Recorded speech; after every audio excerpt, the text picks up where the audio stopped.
Encantados se encuentren por acá en esta sesión virtual, clase dirigida a mis alumnos de la Universidad Central de Venezuela en la asignatura Derecho Penal 2, Derecho Penal Parte Especial.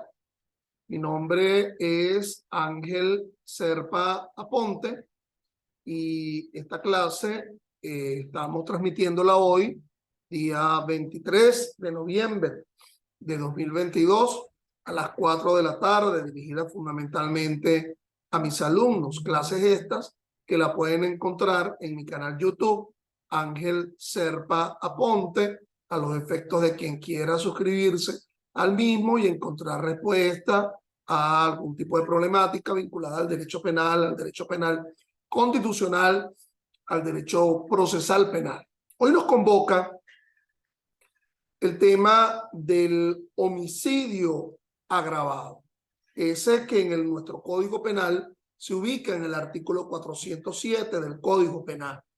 Pero frente a mis alumnos de la Universidad Central de Venezuela, hubo un tema anterior, es decir, hubo una, digamos, una subparte o una parte, pues, de algún tema del programa que estaba vinculado al homicidio calificado, ese que está descrito en el artículo 406 del Código Penal, que no abordaba, que nada menos y nada más que la hipótesis del homicidio calificado por la ocurrencia del magnicidio frente a el presidente de la República o de quien haga sus veces.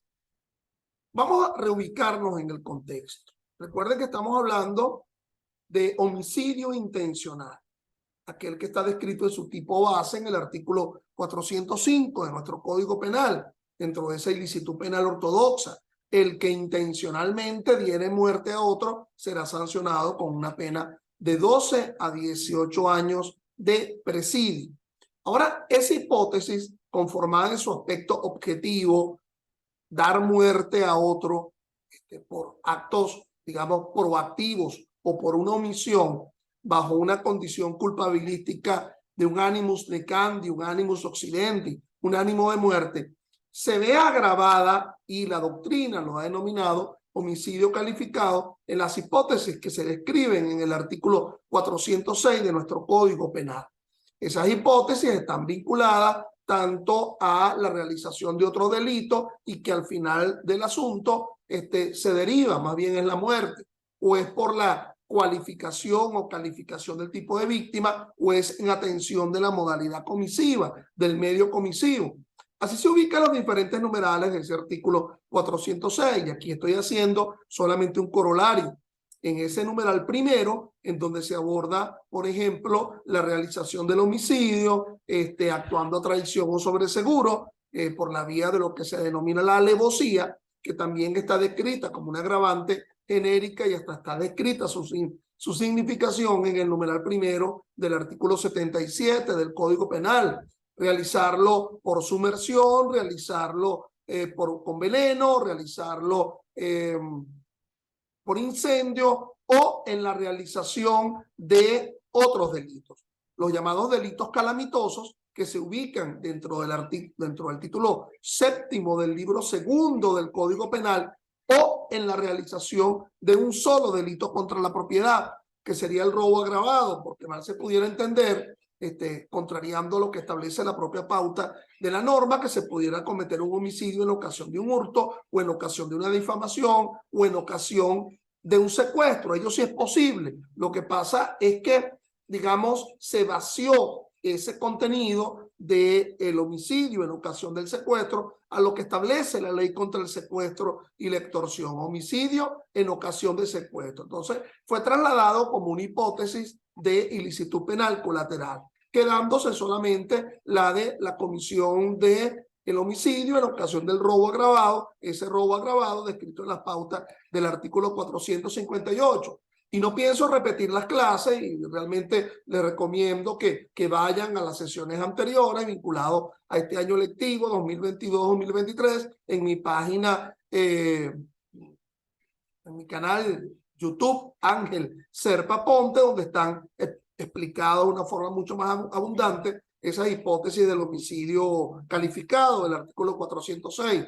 También se verifica la posibilidad de que se realice por motivos fútiles, motivos insignificantes, motivos fútiles o insignificantes. También se da el numeral segundo del artículo 406, que hace aumentar la pena cuando se realiza con el concurso de más de una circunstancia de la que está descrita en el numeral primero, que era lo que yo narré con anterioridad.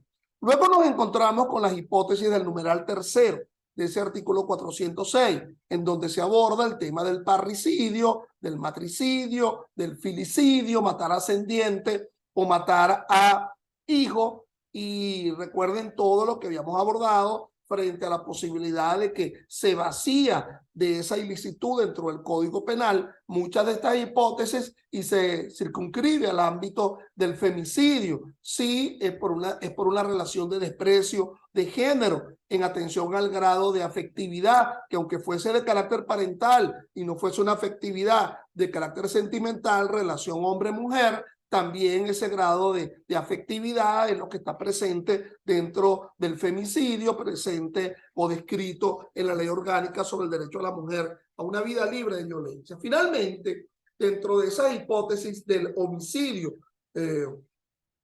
calificado, establecido en el artículo 406, y este tema sí no ha sido abordado en mis dos secciones de derecho penal, está el tema del magnicidio, es decir, la muerte del presidente de la República o de quien haga sus veces por una relación, por una causa, por una motivación, por una culpabilidad que atiende a esa propia condición de presidente de la República. Recordemos que la máxima magistratura, bueno, su función está descrita en el artículo, en la propia Constitución de la República Bolivariana de Venezuela, un cargo de elección popular, pero que también él puede verse suplido, ¿verdad?, coyunturalmente, porque mal se podría hacer de forma estructural, porque esa suplencia que se estructuraliza no está concebida en la propia Constitución por el vicepresidente de la República ante la ausencia del presidente o por el presidente de la Asamblea Nacional o finalmente por el presidente del Tribunal Supremo de Justicia. Nótese que la norma está abordando que es la muerte del presidente de la República Bolivariana de Venezuela. No se trata de la muerte de algún alto dignatario que se encuentre casualmente en el país y que por lo tanto haya podido realizarse ese delito. Este es un delito que puede verse concursado, bien sea en concurso real o material o en concurso ideal, como lo establece el artículo 98, por alguno de los delitos que están presentes en el título primero del libro segundo del Código Penal. Es decir, delitos contra la forma republicana, sedición, traición a la patria, etcétera. Imaginémonos una circunstancia en la cual la muerte del presidente forme parte de un objetivo de mayor significación que está vinculado a la aflicción de la forma republicana, bien sea con avenimiento de nación extranjera o sin ella. Entonces, este delito pudiera, o yo creo que definitivamente pudiera verse concursado por otro delito, por uno de estos otros delitos, y en la cual el delito de mayor significación se le aúna en un quantum, por cierto, el delito de menor significación, estando la vida allí como bien jurídico a ser protegido, una vida cualificada en función de la máxima magistratura. Yo creo, mi opinión muy personal, mi criterio, que el delito de mayor significación pues sería el magnicidio, al cual se le adicionaría, si aún queda en atención al tipo de pena, porque recordemos que estas penas rozan, casi tocan al límite superior permitido tanto por el Código Penal como la Constitución de los 30 años. A ello se le abonaría algunos de los otros delitos vinculados en estos delitos contra la forma republicana. La historia del magnicidio a nivel universal y a nivel nacional, pues evidentemente es muy extensa. Es decir, la pérdida de la vida del máximo personero, del máximo de la magistratura superior, bueno, se remonta desde la vieja antigüedad. ¿verdad? Imaginémonos la muerte de Julio César, ¿verdad? Del César, en base a una componenda que hubo en el propio Senado, de los propios cercanos, allá en la época del Imperio Romano. Muchas otras prácticas magnicidas se han dado a lo largo de la historia. Bueno, el caso venezolano no ha estado ayuno, ausente de ello. Recordemos por la conformación de la Gran República, aquel atentado que se hizo contra el presidente, que era el general Simón Bolívar, a finales de los años del 1820, allá en Bogotá, cuando ocupaba la máxima magistratura de la Gran Colombia, Ecuador, Venezuela, Colombia, Perú, lo que ahora es Panamá. Pero a lo largo de la historia también han ocurrido circunstancias. Bueno, se dice que de alguna forma hubo algún tipo de atentado contra Guzmán Blanco. Recuerden, por ejemplo, cómo en pleno desarrollo de una acción guerrera, resulta muerto quien ya entonces no ostentaba esa condición, que era Joaquín Crespo, allí en la Mata Carmelera, que salió en la defensa de su afín ideológico político en la sucesión de la presidencia de la República.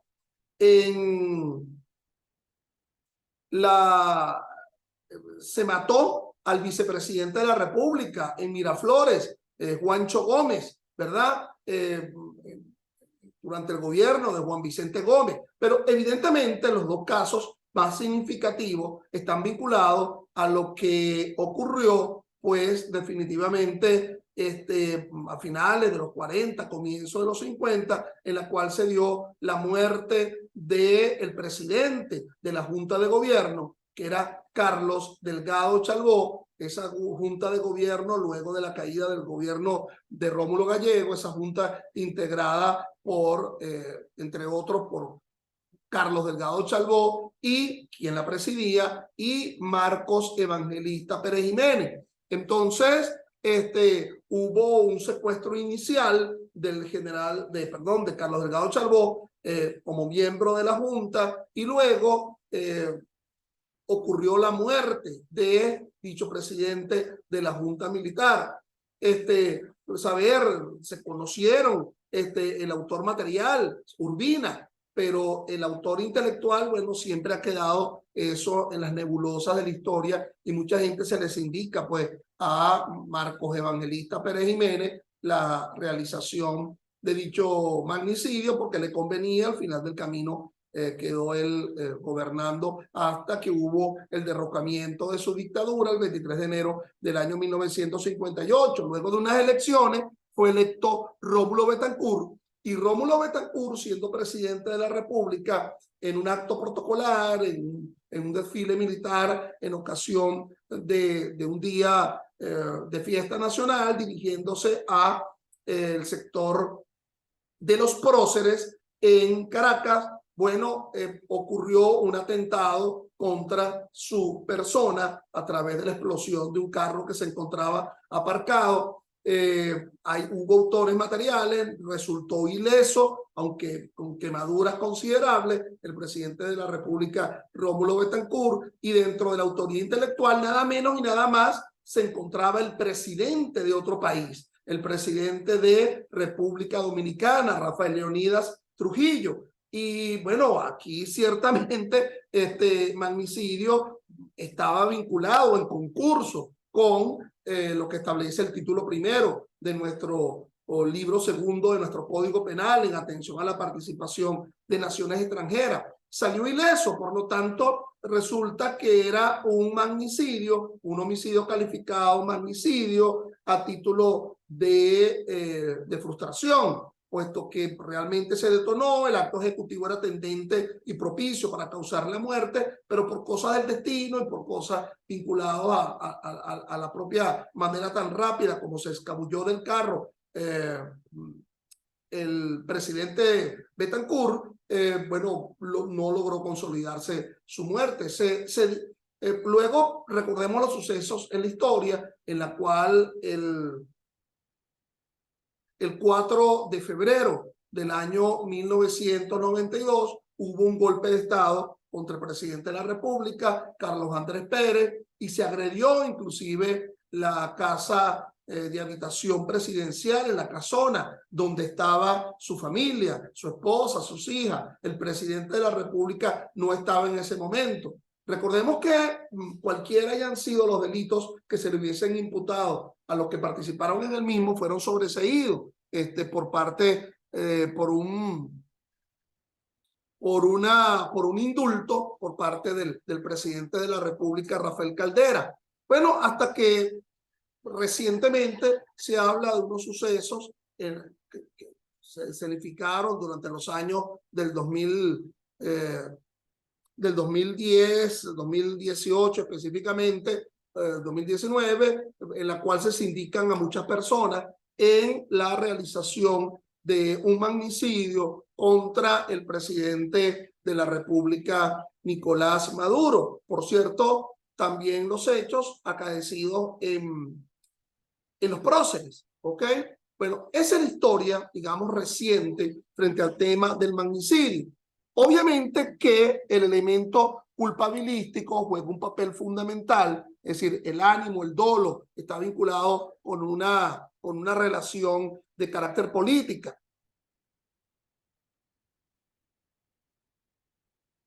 Disculpen que esto se congeló, con una relación de carácter política.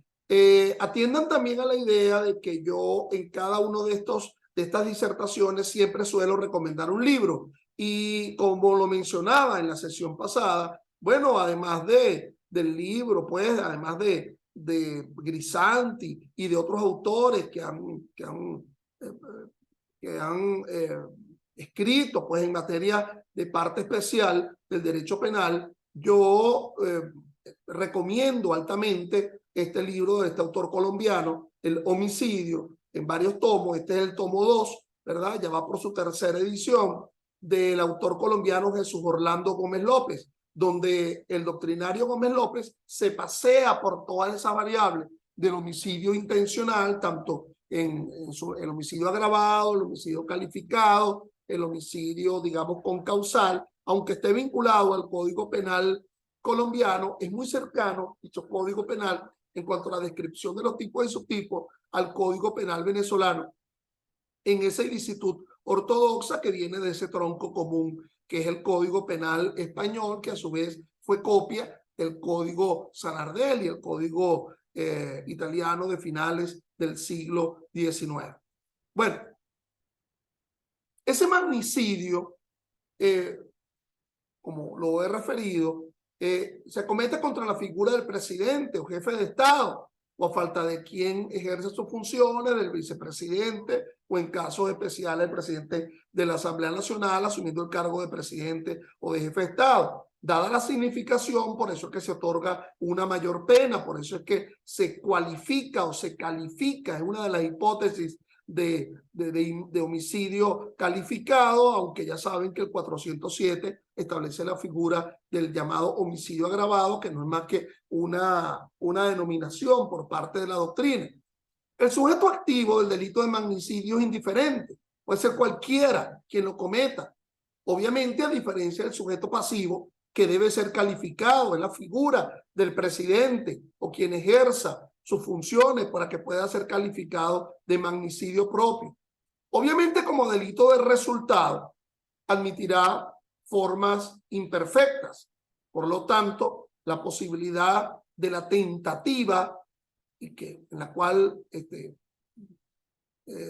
decir, hay una causa independiente de la voluntad de la gente que impide el perfeccionamiento, así como la frustración, que sería por una circunstancia independiente de la voluntad de la gente. Pareciera que hay un entendimiento mucho más colectivo de la diferencia entre tentativa y frustración. En la tentativa falta algo esencial, falta el elemento, es decir, la ejecutividad del delito tiene un tinte de inidoneidad de alguna forma, pero se realizan actos ejecutivos tendentes a la concreción del hecho. Y en el caso de la frustración, bueno, son circunstancias independientes de la gente pero que trasuda la idea de que el medio era francamente eficiente para lograr el cometido, pero por circunstancias externas se impide la realización del hecho, como por ejemplo la buena salud del presidente de la República, una especie de error en el golpe, etc.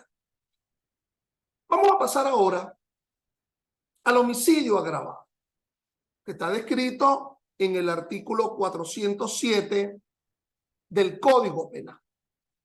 Recuerden que la hipótesis del homicidio calificado es una hipótesis de agravamiento de la responsabilidad del homicidio intencional.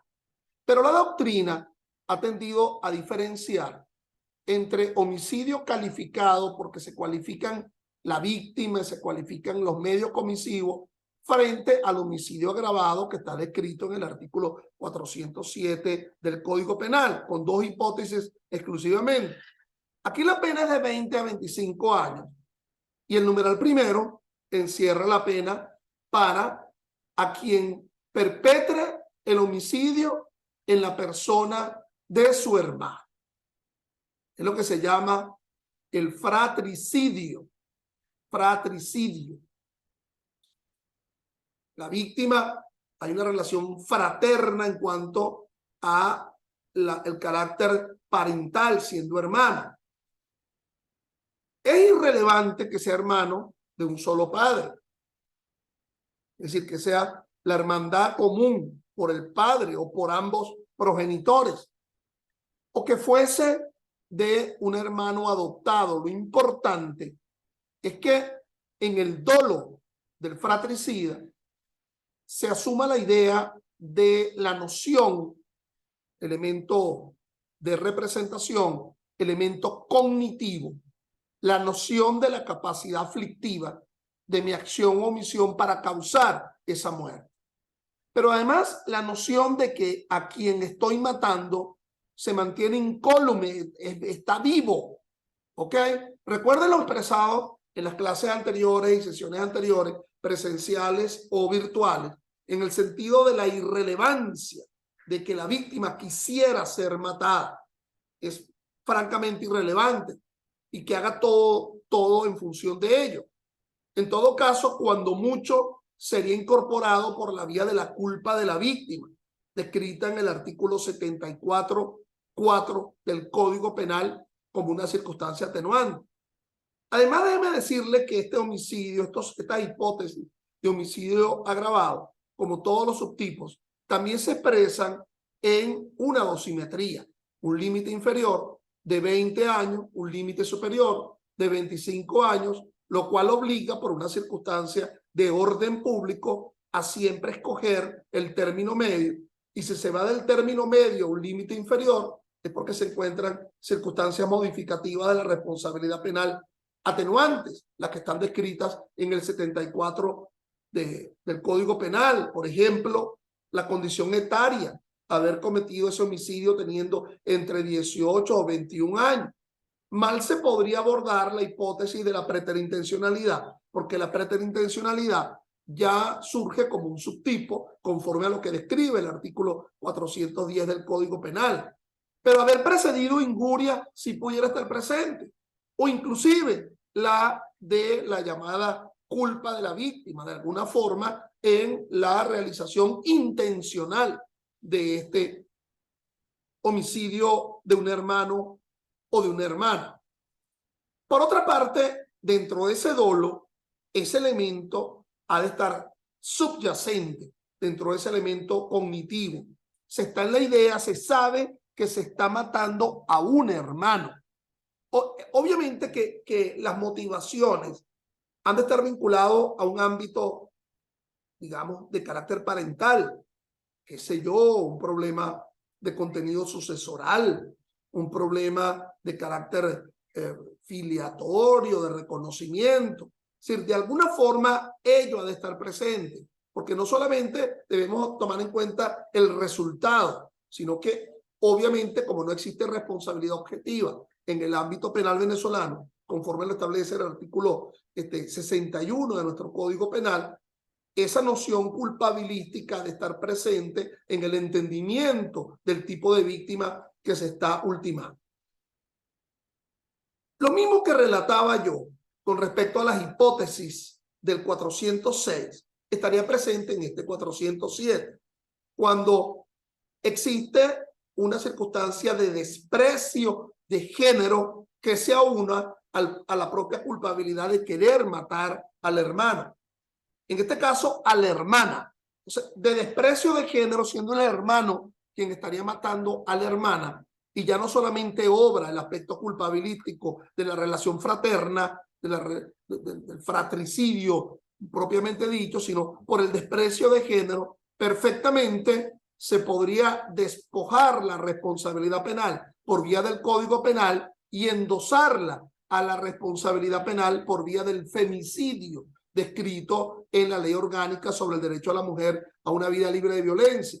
Si ese homicidio está en una circunstancia pues de desprecio de género, bueno, aseveraciones, demostraciones a partir de la cual te voy a matar no porque eres hermana, sino sabiendo yo que eres hermana por ser mujer y yo desprecio a la mujer y por ser mujer es que no mereces vivir. Entonces, estoy asumiéndolo en grado sumo, ¿verdad? En una hipótesis absolutamente, digamos, evidenciable, más allá de toda duda para la responsabilidad por la vía del femicidio. Y se trasladaría la responsabilidad a la ley orgánica. La otra hipótesis es la que maneja el numeral segundo del artículo 407, que sería el homicidio agravado de funcionario público, pero como lo dice el numeral segundo de dicho artículo 407 que tienen frente a sí, siempre que con respecto a estos últimos el delito se hubiere cometido a causa de sus funciones. Nótese la inmensa cantidad de funcionarios que están descritos dentro de ese numeral segundo como víctimas. Cuidado con entender que se trata de altos funcionarios públicos. Las hipótesis que se manejan en el numeral segundo y el numeral tercero del artículo 266 de la Constitución. Aquí se está abordando de funcionarios públicos, bien sea de un poder público nacional, de un poder público regional, de un poder público municipal, inclusive en una conformación, digamos, no vertical, sino transversal, inclusive algunos otros funcionarios públicos de no mucha significación, pero que es en atención de sus funciones por los cuales se le está cometiendo su muerte, porque me estás persiguiendo como policía, porque decidiste en contra mía, porque legislaste en contra mía, porque dictaste un acto administrativo de efectos particulares o de efectos generales que me afrentan, me dañan, y es por ello que se ha cometido el homicidio. Nótese que no es la hipótesis, aquella que habíamos hablado, si fuese posible, del asesinato, en el sentido que más bien es el funcionario público quien está realizando el homicidio en atención al uso de las armas, el abuso de las armas, que yo creo que es una circunstancia de alevosía, porque el propio uso de las armas resta absolutamente defensión, es actuar a traición o sobreseguro, pero que se imprime por el uso de las armas que se maneja en el numeral 7 del artículo 77 del Código Penal, que conduce a que ese homicidio calificado, en atención al numeral primero del artículo 406, vaya del término medio al límite superior. Pero volviendo a este homicidio agravado, también nos ubicamos en una pauta dosimétrica, del término medio hacia el límite superior. Ustedes me preguntarán qué será lo que condiciona que vayamos del término medio hacia el límite superior. Bueno, en primer lugar diría que sería cualquiera de las hipótesis de agravante genérica que se describe en el artículo 77 del Código Penal y que no esté presente dentro del propio subtipo. En realidad el subtipo no habla de ninguna otra circunstancia de la que están en el artículo 77, ¿ok? Porque son muy propias, matar al hermano, matar a el alto funcionario público. Ustedes me dirán, ¿qué pasaría si yo quiero matar al alto funcionario público que a la vez es hermano del matador. Bueno, lo que hay que verificar si está presente la hipótesis de la parte infine del numeral segundo del artículo 407, que nos habla que es en razón de sus funciones. Si es por una razón de carácter parental, bueno, será sencillamente responsabilizado conforme al numeral primero. Total, es la misma pena. Y que si fuese por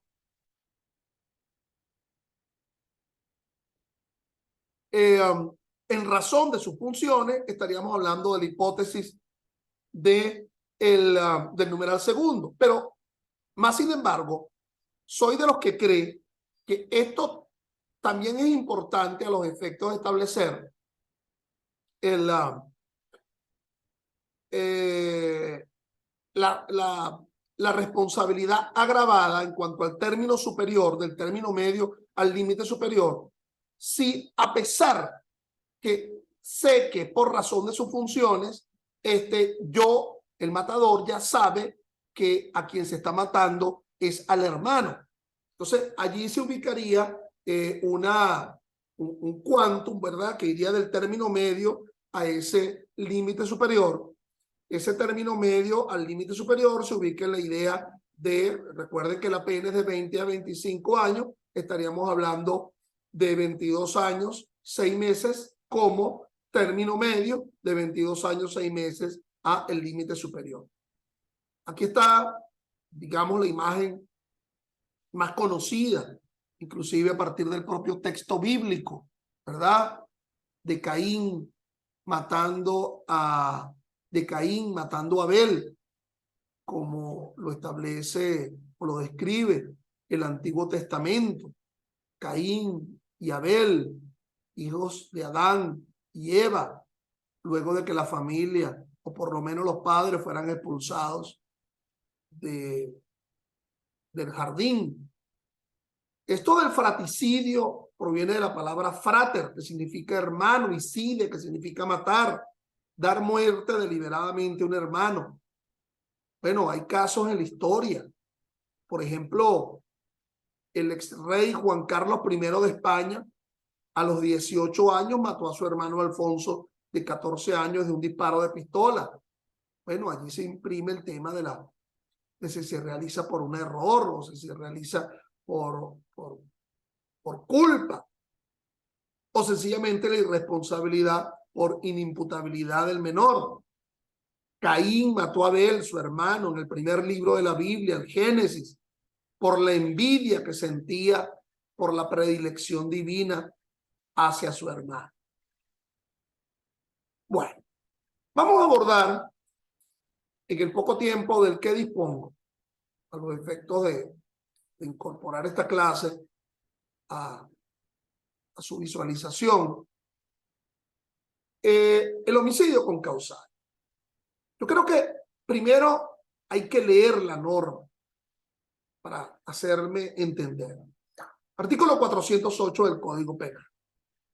En los casos previstos en los artículos precedentes, ¿cuáles son esos artículos precedentes? Bueno, el artículo 405, que establece el homicidio intencional, el 406, que establece el homicidio calificado, el 407, que establece el homicidio agravado.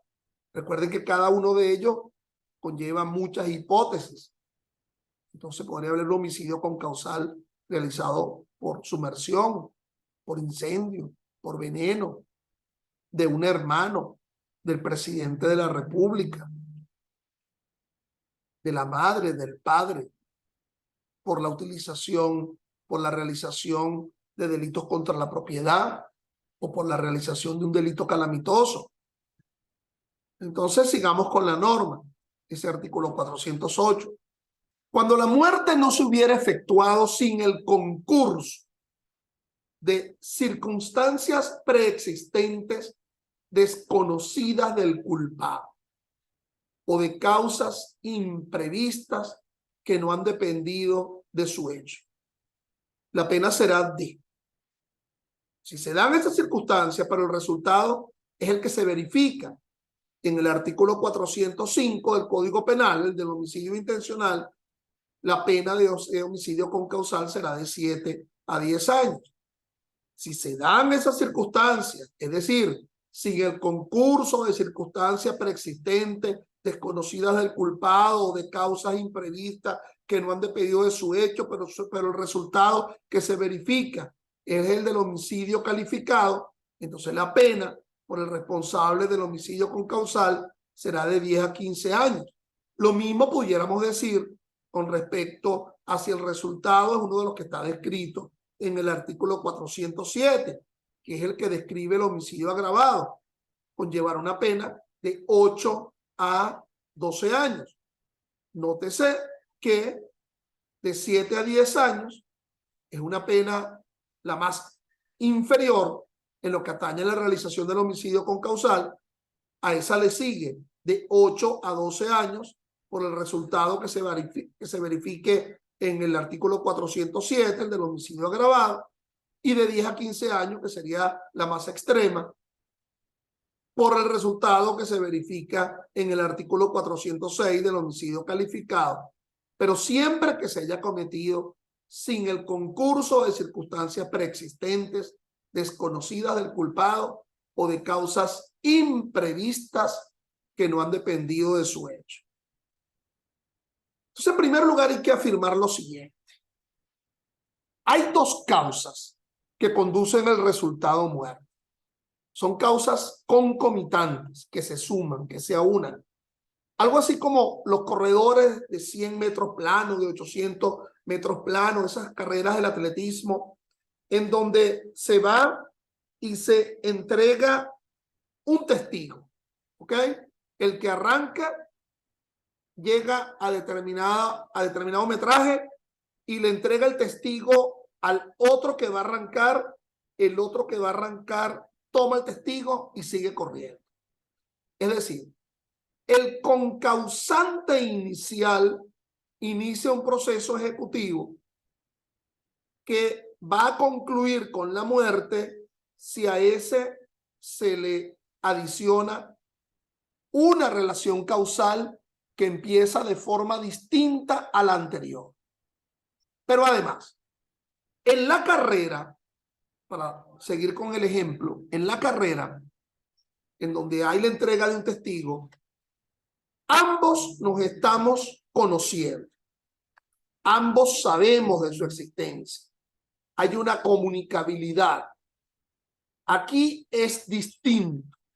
No existe ningún tipo de comunicabilidad, de conocimiento, de dolo, comunicabilidad en un propósito ejecutivo entre el causante inicial y el causante subsiguiente.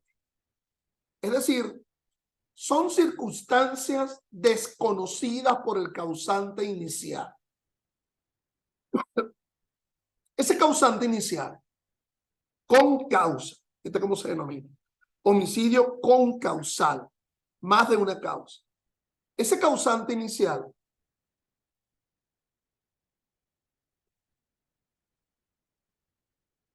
quiere matar a la víctima, hace todo lo necesario.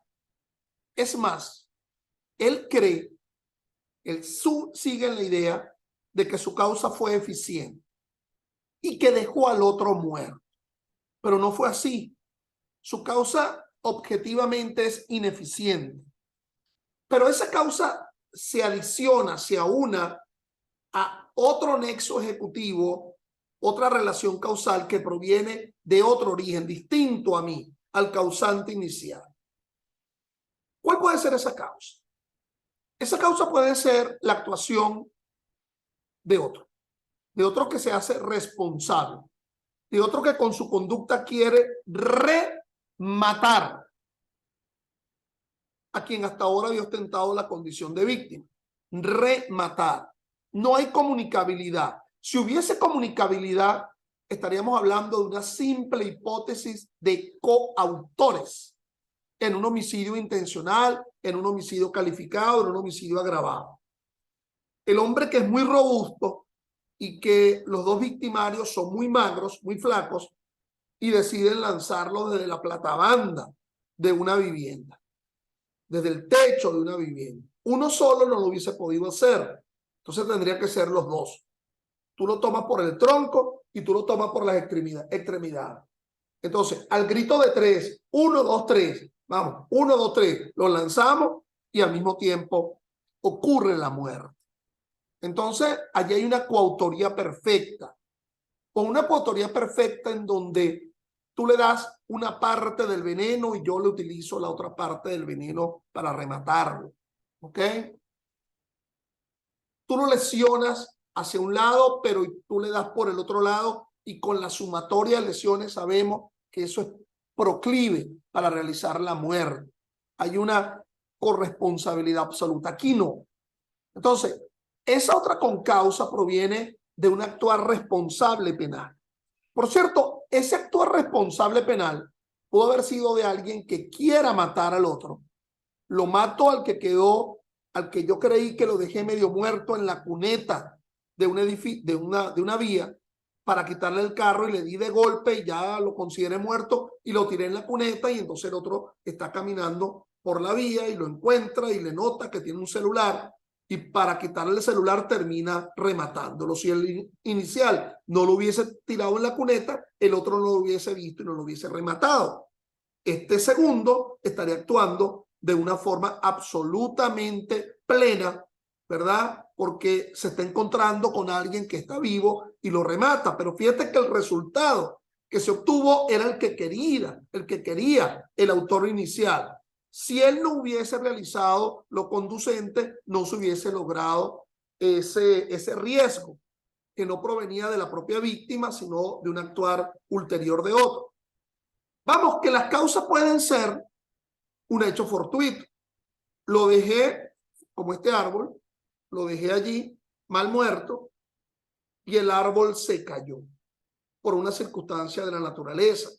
Pero lo dejé ahí medio moribundo, yo creyendo lo que está muerto. Y ustedes dirán, bueno, ¿y cuál es la diferencia con respecto al homicidio imperfecto, al homicidio en grado de tentativa, el homicidio en grado de frustración? Que en el homicidio en grado de frustración, aunque yo tengo el propósito de muerte y realizo todo lo necesario, al final el resultado no es la muerte. Aquí el resultado es la muerte, pero por otra concausa que se adiciona. Otra circunstancia pudo haber sido el hecho de la propia víctima. La víctima se encuentra tan dañado en su corporeidad luego de haber recibido aflicciones a su vida causantes, capaces de causar la muerte, que siendo tratado en una clínica, en un hospital, no decide seguir con el tratamiento, decide seguir muriendo o morir, terminar de morir, hechos de la propia víctima, pero que están relacionadas de alguna forma a esa circunstancia inicial. Por cierto, desconocida por mí, yo no sabía como causante inicial ese grado de desatención hacia su propia vida de parte de la víctima. Entonces, puede ser también que esto obedezca ya no de una realización exprofesa de la propia víctima o de otro, sino por una circunstancia de la naturaleza. La famosa hipótesis, pues, de él no podía haber muerto con ese solo disparo, pero en realidad él sufrió una enfermedad que le mantenía de forma constantemente sangrando y entonces no se podía evitar que de alguna forma se restableciera su torrente sanguíneo y él terminó muriendo por una circunstancia natural de la cual yo desconocía. La famosa hipótesis de la ubicación del corazón en la cavidad torácica, centímetros o menos o más de donde debía haber estado el corazón. Entonces, bueno, era por haber estado allí que ocurrió la muerte. Si hubiese sido disparado donde normalmente está el corazón, no hubiese ocurrido la muerte. Lo que pasa es que yo sí quería matarlo y entonces hice todo lo posible. Entonces, bueno, evidentemente que el resultado está y esto lo explica muy bien la teoría de la imputación objetiva, el llamado dominio del riesgo y asumir el disvalor de la acción con respecto a ese disvalor del resultado. Conlleva apenas recuerden, de 7 a 10 años. Aquí estas penas estarían vinculadas fundamentalmente a el autor de la causa inicial, pero también podría estar vinculada al autor de la causa subsiguiente, si absolutamente estaba en desconocimiento de la circunstancia anterior. Entonces, bueno, lo que pasa es que el autor posterior, su lesión era solamente de carácter laidendi, solamente para lesionarlo. Y así sería un tema de demostración de la culpabilidad evidente. Ahora, si de igual forma el que actuó de forma subsiguiente, él creía que su medio era eficiente y en realidad no lo era como tal objetivamente, pero lo que pasa es que ya había una aflicción previa de la cual era desconocida por mí, entonces se ubicaría ese mismo tipo de sanción de la que está presente en el artículo 408 del Código Penal. Quizás en la clase subsiguiente volveremos al tema. Lo que pasa es que debo yo terminar este asunto acá a los efectos de lograr la grabación y que ustedes en tiempo puedan asistir a la clase. Entonces, mis alumnos, hasta ahora, hoy, miércoles, no he tenido algún tipo de respuesta que me conduzca a la idea de afirmarle que no voy a estar presente en la clase del jueves y el viernes. Entonces, dado lo anterior, que no se me ha confirmado un viaje que tenía previsto, hasta ahora vamos a tener nuestra clase presencial el jueves y el viernes en la respectiva sección. Gracias.